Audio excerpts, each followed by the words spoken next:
Padre, en este día te damos gracias, Señor, porque tus misericordias son nuevas cada mañana.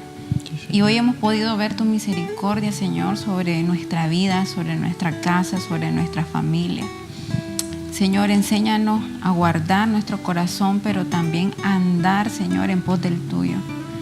Oramos, Señor, para que tú puedas escudriñarnos, Señor, y puedas hablarnos a través de tu palabra. Señor, que lo que tu palabra hoy nos quiere enseñar, nuestros oídos estén atentos para escucharla, Señor, y nosotros para ponerla por obra. Hoy te bendecimos, Señor, y dedicamos este tiempo para ti, Señor. Dedicamos este tiempo para estar contigo, para ser instruidos, Señor, para que en nuestra casa seas tú lo primero cada vez, Señor. Cada vez que nos reunimos a meditar en ti, tú seas glorificado, tú tomes el lugar y tú gobiernes nuestra vida, Señor. Te bendecimos en el nombre de Jesús. Amén. Amén. Y amén. Vamos a leer Jeremías capítulo 14, iniciando en el verso 1. Palabra de Jehová que vino a Jeremías con motivo de la sequía. Se enlutó Judá y sus puertas se despoblaron. Se sentaron tristes en tierra y subió el clamor de Jerusalén. Los nobles enviaron sus criados al agua. Vinieron a las lagunas y no hallaron agua. Volvieron con sus vasijas vacías. Se avergonzaron, se confundieron y cubrieron sus cabezas. Porque se resquebrajó la tierra por no haber llovido en el país. Están confusos los labradores, cubrieron sus cabezas. Aún las ciervas en los campos parían y dejaban la cría, porque no había hierba, y los asnos monteses se ponían en las alturas, aspiraban el viento como chacales. Sus ojos se ofuscaron porque no había hierba. Aunque nuestras iniquidades testifican contra nosotros, oh Jehová, actúa por amor de tu nombre, porque nuestras rebeliones se han multiplicado, contra ti hemos pecado.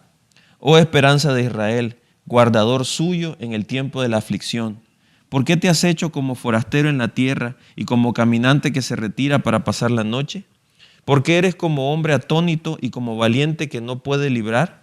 Sin embargo, tú estás entre nosotros, oh Jehová, y sobre nosotros es invocado tu nombre. No nos desampares. Así ha dicho Jehová acerca de este pueblo.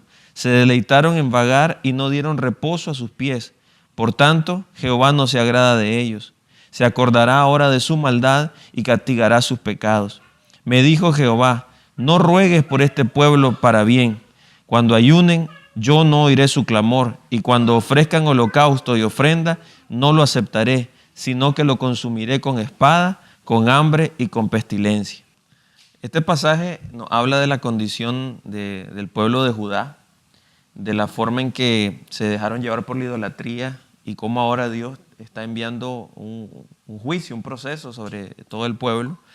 Y una de las cosas que me llamó la atención mientras estaba leyendo ahorita fue que hay una parte donde el profeta Jeremías pareciera tener una conversación con Dios y él habla de que el pueblo en su momento pues reconoce. Hay una parte donde dice en el verso 7, aunque nuestras iniquidades testifican contra nosotros, oh Jehová, actúa por amor de tu nombre. Y si bien es cierto, ellos dicen, sí, hemos pecado, sí, nos hemos alejado, pero no, en ninguna parte dice que el pueblo se arrepintió. En ninguna parte dice que el pueblo tomó una actitud de hacer, de dejar la idolatría que tenía, sino que simplemente, de alguna manera, a veces nosotros pedimos misericordia de parte de Dios, pedimos que Él nos dé su favor, que Él nos dé su gracia, pero no estamos dispuestos a dejar nuestra forma de conducir nuestra vida, nuestra forma de pensar, algunos hábitos que poco a poco se van convirtiendo en ídolos, porque la idolatría es poner otra cosa en el lugar de Dios, poner una persona en el lugar de Dios y dejarnos llevar por eso. Entonces es bien fuerte porque si nosotros analizamos bien, Dios siempre advirtió, Dios siempre da un anuncio previo, Dios siempre extiende la misericordia, pero hay un punto donde Él tiene que intervenir, Él tiene que enviar un proceso para generar ese arrepentimiento, porque la verdad Dios sigue siendo amor, Dios sigue siendo misericordioso, pero Dios es justo y Dios hace cumplir sus preceptos. ¿Por qué? Porque lo que más nos conviene a nosotros como seres humanos es hacer la voluntad de Dios. Y hay veces que estamos metidos en procesos porque simplemente no hemos escuchado atentamente la voz del Señor. Y es uno de los principios más básicos que Él nos ha dejado en su palabra, que escuchemos, que meditemos en su palabra, que no sea parte de nosotros el libro de la ley, que meditemos de día y de noche. Entonces muchas veces nos preguntamos por qué estamos viviendo lo que estamos viviendo. Y si bien es cierto, Dios tiene pensamientos de bien para nosotros, también es un Padre que da instrucción, es un Padre que modela, pero es un Padre que luego de haber hecho todo eso, también tiene que corregir, porque si no corrige, nos vamos a perder. Entonces yo veo, aún en medio de este proceso de sequía que el pueblo estaba viviendo, de gran necesidad, dice el contexto que habían profetas falsos que se levantaban y decían, no, todo va a estar bien, Dios va a enviar paz, y Dios los llama falsos profetas, porque a veces pudiéramos tener una idea equivocada en nuestra mente, en nuestro corazón y decir cosas, no, esta es la voluntad de Dios o todo va a salir bien, pero en realidad si no hacemos un cambio en nuestro corazón, si no hacemos un ajuste, si no volvemos a nuestra esencia en la palabra de Dios, a lo que Dios quiere que hagamos, podremos haber dicho muchas cosas bonitas, repetir versículos, hacer declaraciones, pero Dios está buscando un cambio genuino en el corazón. Una de las frases que me gustó mucho en el comentario que está atrás es cuando dice, la calamidad no es un accidente casual, sino el resultado de nuestros pecados. Y cuando comenzamos a leer, vemos el contexto en ese tiempo y realmente había mucha calamidad, había mucho, casi que en un desierto no había agua, no había hierba y todo alrededor estaba pereciendo. No solamente eran las personas, sino los animales, porque no tenían para comer. Y era todo un entorno que no daba vida. Parecía como que todo estaba muerto. Y es interesante porque dice la Biblia que la paga del pecado es muerte. Y es una muerte progresiva. Y es lo que yo, cuando leía, yo me imaginaba como un escenario así. Y dice en el versículo 10, se deleitaron en vagar y no dieron descanso a sus pies. Entonces me llamaba mucho la atención porque hasta dónde nosotros nos permitimos el libertinaje, porque la libertad es una cosa, Dios quiere que vivamos en libertad, pero cuando nosotros abusamos de esa libertad y vivimos en libertinaje y perdemos la dirección y no escuchamos y creemos que estamos haciendo las cosas bien, pero a lo mejor estamos viviendo en una religiosidad, porque habla de un ayuno superficial, que tal vez el pueblo decía, sí, estamos haciendo las cosas mal, pero nunca cambiaban de dirección. Y arrepentimiento sí es cambiar de dirección, que lo que estábamos haciendo, que traía como consecuencia algo malo en nuestra vida, lo dejemos de hacer y hagamos otra cosa, lo que le agrada al Señor. Y no podemos esperar un resultado bueno haciendo las mismas cosas malas. Entonces, realmente es muy interesante porque dice que debemos de examinarnos y arrepentirnos siempre, que eso es de todos los días, yo examinar mi corazón y buscar qué realmente hay y no creer que estoy bien. No asumir que estoy bien o no aparentar estar bien, porque si yo estoy viendo que en mi entorno las cosas no están bien, es porque hay algo que hay que reparar, algo que hay que corregir.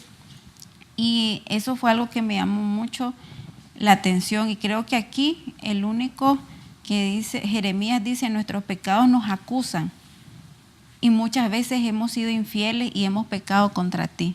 Y creo que dio en el punto Jeremías de reconocer, pero lo más importante es arrepentirnos de corazón, no solo reconocer, porque si reconozco, pero no hago nada que cambie eso que estoy haciendo, entonces quedo en lo mismo. Aunque en ese contexto había muchos falsos profetas que decían lo que el pueblo quería escuchar, no, todo va a estar bien, va a haber paz, Jeremías siempre fue fiel a la palabra y siempre cumplió con lo que Dios le estaba poniendo. Entonces yo pensaba acerca de esto, que nosotros necesitamos aprender una lección y es que seamos fieles a lo que Dios nos está poniendo, fieles a lo que la palabra de Dios dice, a todo el consejo de la palabra, no agregarle, no quitarle. Y así como nosotros podemos dar una palabra a alguien de dirección, en la posición de recibir, tenemos que entender que muchas veces se nos van a decir cosas que no nos agradan, que tal vez para el oído son complicadas o son complejas, pero que al final, si podemos reconocer a Dios en esa palabra, si podemos reconocer un fundamento, un principio bíblico, lo mejor que nos puede pasar es arrepentirnos si estamos haciendo algo malo, tomar esa palabra y hacer los ajustes que se requieren. Y obviamente no es sencillo, pero yo creo que Dios, en su infinita sabiduría, en su gran amor, en su paciencia, en su misericordia y sobre todo en su gracia, nos va a dar la oportunidad siempre de arrepentirnos, siempre de poder volver a Él, porque todos estos procesos tenían un objetivo. No es un Dios malo vengándose del pueblo o haciendo maldad. No, es un Dios que anhela que el pueblo se convierta a Él, porque ellos estaban desviados, sus caminos estaban torcidos. Y nosotros tenemos que, como familia, siempre buscar esa dirección. Lo que estamos haciendo está agradando a Dios, o como vos decías, es religiosidad. Podemos presentar sacrificios, pero dice el Señor, yo no los voy a recibir. Eso es lo que le dijo a Jeremías. Dios le dijo a Jeremías, no ruegues por este pueblo, porque cuando ayunen no voy a oír su clamor. Entonces necesitamos corregirlo y simplemente agarrados de la mano del Señor. Entonces creo que esa es la enseñanza para hoy. Si en algún momento nos desviamos, tener la madurez de que la palabra nos corrija, que la palabra nos instruya. Así que vamos a orar, Isabela, vamos a orar y vamos a terminar este tiempo dándole gracias al Señor por todo lo que hemos recibido y por el consejo de su palabra que siempre nos advierte y siempre nos da una dirección. Padre, te damos las gracias, Señor, por estar con nosotros. Gracias porque no tenemos falta de nada.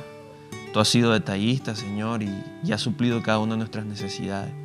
En este tiempo, Señor, queremos pedirte mucha sabiduría, porque reconocemos que hay cosas que necesitamos avanzar, hay cosas que necesitamos desarrollar, y no queremos ser como en un momento el pueblo, en esto que acabamos de leer, se desvió, se fue en idolatría y su corazón estaba apartado de ti. Que nunca, Señor, nunca nos apartemos del camino que tú has trazado para nosotros. Y aun cuando en momentos quisiéramos desviarnos o inconscientemente nos queremos desviar, que tu mano siempre nos vuelva a alinear. Te pido que bendigas nuestra casa, bendice nuestro matrimonio, bendice a Isabela, Señor, y que todo lo que estamos desarrollando para ti en este tiempo tenga siempre la sabiduría correcta, la sabiduría que viene del cielo. En el nombre de Jesús oramos y te damos gracias por este tiempo. Amén.